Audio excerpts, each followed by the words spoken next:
নমস্কার সবাইকে। অনেক দিন পরে আমার চ্যানেলে আপনাদের সকলকে স্বাগত। আজ বানাবো লইটা মাছের ঝুরি বা লোটে মাছে। তো সবার আগে মাছগুলিকে নুন হলুদ মাখিয়ে রেখে দিতে হবে। তারপরে উপকরণের জন্য লাগবে পেঁয়াজ কুচি, আদা রসুন ও কাঁচা লঙ্কা। আদা রসুন কাঁচা লঙ্কাগুলোকে বেটে নিয়ে গরম তেলের মধ্যে পেঁয়াজ কুচিকে ছেড়ে দিতে হবে।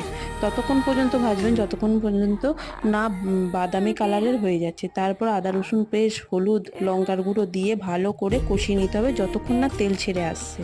তারপর একে একে মাছগুলোকে সাজিয়ে দিতে হবে। 5 মিনিট ঢাকা দিয়ে রাখতে হবে।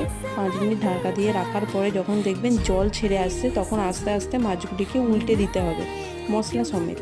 তারপর থেকে থেকে একটি একটি করে কাঁটা খুন্তির সাহায্যে বেছে নিতে হবে এবং সেই মাছগুলিকে নেড়ে চেড়ে যতক্ষণ না পর্যন্ত জল শুকিয়ে আসছে ততক্ষণ পর্যন্ত নেড়ে যেতে হবে। এক্ষেত্রে নুনটা আপনাদের পরিমাণ মতো নেবেন। হয়ে গেল। খুব